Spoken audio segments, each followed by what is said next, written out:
কি আজকে রান্না বান্না কি হলো শুনি একটু দেখাও। ডাটা দিয়ে উচ্ছে দিয়ে বেগুন দিয়ে সেই তিঁতর তরকারি হয় না। এই গরমকালের দিন আজকে সব গরমের মেনু গুলো হয়েছে, একদিন হালকা পাতলা হচ্ছে আর নিরামিষ খাবার হচ্ছে। মাছ ডিম এসব কিছু মাছ খেতে ভালো লাগছে না এখন। আর হচ্ছে পটল পনির। বাহ, খুব হালকা করে রান্না করেছে, খুব সুন্দর। আর টক দই। টক দই আর লেবু আছে, লেবু নিলে নিয়ে নাও। দইটা দারুন। পটল পনির। আর তোমার এই ভাজা কলাইয়ের ডাল নাকি? হ্যাঁ, ওটা তো থাকবেই, বলো। ওটা তোমার খুব প্রিয় খাবার। হ্যাঁ, বসতপুরের ফেমাস। বসতপুরে না, এটা নদিয়া ডিস্ট্রিক্টের লোকই জানে, আর কেউ জানে না। আচ্ছা আচ্ছা, আমি তো হাফ নদিয়া হাফ বর্ধমান। তুমি আমার অর্ধাঙ্গিনী, মানে আমি তাহলে আমার ডিস্ট্রিক্টটা তাহলে হাফ। তুমি তো কিছু জানো না। আচ্ছা আচ্ছা, এই ডালটা খেতে আমার ভীষণ ভালো লাগে।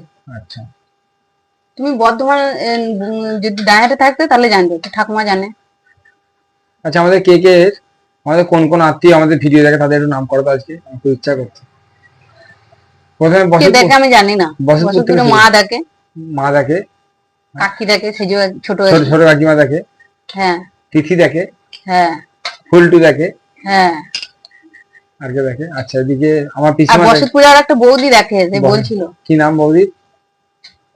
দাদাটার নাম কি? দাদাটার নামটা কি আমি ভুলে গেছি। আচ্ছা, সাধন না বুড়ো বুড়ো বলে ডাকে। আচ্ছা, বুড়োদা। কিন্তু ভালো নাম আছে, নামটা কি আমি জানি না। বৌদি, আপনাকে অনেক ধন্যবাদ আমাদের ভিডিও দেখার জন্য। পিসিমা দেখে। হ্যাঁ, পিসিমা দেখে। তোমাকে অনেক প্রণাম, অনেক ভালোবাসা আমাদের ভিডিও দেখার জন্য। আমার মাসিরা দেখে, ছোট মাসি, মেজো মাসি, তোর দিকে অনেক ভালোবাসা আমাদের ভিডিও দেখার জন্য। আর কে দেখে? জানি না। বাসুদেবপুরের আমার সবার থেকে প্রিয় বাসুদেবপুরের যদি কোনো মানুষ ভিডিও দেখে থাকে তাদেরকেও অনেক ধন্যবাদ। কি সবার থেকে প্রিয়? বাসুদেবপুর সবার থেকে প্রিয়। সবার থেকে প্রিয়? বাসুদেবপুর মাটির টান একটা আলাদা জিনিস গো। সবার থেকে প্রিয়? 100 বার, মানে সব থেকে প্রিয় জায়গা আমার। সেটা বলো। হ্যাঁ, সব থেকে প্রিয় জায়গা। তুমি না এখানে ছেড়ে এসে এখানে আছো না? সে তাই, মানুষ পেটের টানে, খোরাকের টানে কাকে কখন কোথায় যেতে হয় কোনো ঠিক আছে গো। তো শিকড়ের টান একটা আলাদা জিনিস। মাটির গন্ধ। প্রিয় জায়গা সেটা বলো। মাটির গন্ধ, মেলের পার, হ্যাঁ, বিষমপাড়ার পার, মজুমদার পার, খড়বেড়া, কেলেমাঠ, তালমুড়ির চটান, স্কুল মাঠ, সেই জিনিস ভোলা যাবে না গো। খামার গোড়ের পার, বাপরে বাপ, সাইডের পার, হ্যাঁ, দাসপাড়া, ভীমপুরের দোকান, বুঝি সব পারে গিয়ে বসে থাকতে। কয়েকতলা, আচাকালে পার, দলি দিঘি, ওহ সত্যি কি অপূর্ব। যাই হোক না, আমাকে দেখাও, খাওয়া দাওয়া শুরু করি। তোমার খেতে হবে না, আমি খাই। কত এত ভাত খাবো না? আরে এত ভাত খাবো না, গরমে এত ভাত খায় নাকি? সত্যি সিরিয়াসলি ভাত তুলে নাও। ডাঁটা দিয়ে উচ্ছে দিয়ে খাবো সত্যি। মনে আছে একদিন আমরা বাজারে, তখন এখানে প্রথম এসেছিলাম বিয়ের পরে, বাজারে বাজার করতে গেলে সবজির এত দাম, আমরা সেদিন সবজিটা কিনতে পারিনি। ওই বাজার থেকে, এখানে টপ মার্কেট ছিল ওটা, ওই বাজার থেকে আমরা সেদিন চলে এসেছিলাম সবজি না কিনে। হ্যাঁ, কিন্তু আজকে ওই বাজারেই তুমি, ভাগ্যের কি পরিহাস। হ্যাঁ, সময় পরিস্থিতি মানুষকে কখন কোথায় নিয়ে গিয়ে ফেলে। আজকে ওই বাজারের একটা ব্যবসাদারের সমস্ত দায়িত্ব আমার হাতে থাকে, সমস্ত বিজনেসটা আমার হাতে থাকে। সত্যি কি পাওয়া। একদিন ওই বাজার থেকে বেরিয়ে এসেছিলাম, আমি সবজি কিনতে পারিনি, টাকা ছিল না অত টাকা আমার কাছে, কিন্তু আজকে ওই বাজার সবজি আমার কাছে ফ্রিতে আছে, পয়সা লাগে না, যত দামি সবজি হোক, এটাই পাওয়া। তখন আমরা 50 গ্রাম কচু কিনে নিছিলাম। হ্যাঁ, তখন কি অভাব বাবা। 4টে ঢেঁড়স, লকডাউনের আগে 4টে ঢেঁড়স, এই 4টে ঢেঁড়স আজকে হবে। প্রথম আমরা এসেছিলাম এখানে ভাড়া, শুধু থালা নেই, বাটি নেই।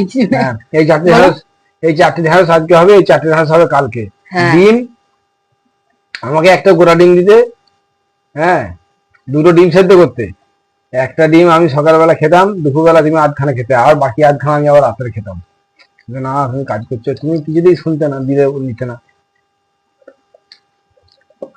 বন্ধুরা, সেই জায়গা থেকে পেরিয়ে এসছে আপনাদের আশীর্বাদে। হ্যাঁ, এখন মানে তরকারি ভাতটা পাই, ভাত তরকারিটা জোটে, কালকে কি খাবো চিন্তা করতে হয় না। এখন মানুষের সঙ্গে পরিচিতি বেড়েছে, মানুষের সঙ্গে বিভিন্ন কর্মসংস্থান বেড়েছে, বিভিন্ন জায়গায় কাজের পরিধি বেড়েছে, সেজন্য আর চিন্তা করতে হয় না। কিন্তু ভাড়া বাড়িটা, আমরা ভাড়া বাড়িতে থাকি, নিজের বাড়ি নিজের মাথার উপরে ছাদ, আমাদের এমনি বাড়িতেও নিজের জায়গা নেই, জানেন তো বন্ধুরা। আমরা যে বাড়িতে থাকবো, আমাদের যে গ্রামের বাড়ি আছে, আমাদের নিজের জায়গা নেই বাড়িতে। সত্যি কথা বলতে কোনো লজ্জা নেই। একদম। ও তো দিদার বাড়িতে থাকে, দিদার জায়গায়, কিন্তু সেই জায়গাটা যে দিদার বাড়িতে থাকলেও যে নিজের নামে করে দেয় অনেকজনা, যে নাতিকে দেয়, সেই সব বলে কিছু নেই। যাই হোক, নিজেদের করার ইচ্ছা আছে, যে না দিকে না দিকে মানুষ করে দিয়েছে, এটাই অনেক বড়।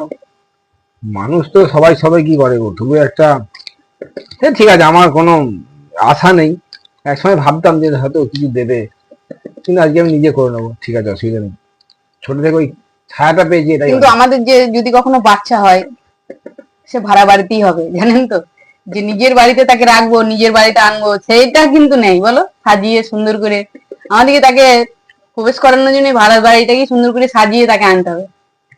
যে নিজের বাড়িতে প্রবেশ করবে, সে একটা নতুন অতিথি আসবে।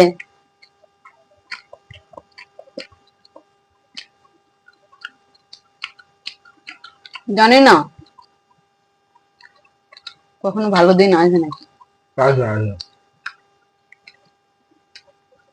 ওই দেখো আসছে সুদিন, সেদিন আর নয়তো বেশি দেরি, অপেক্ষার হবে অবসান।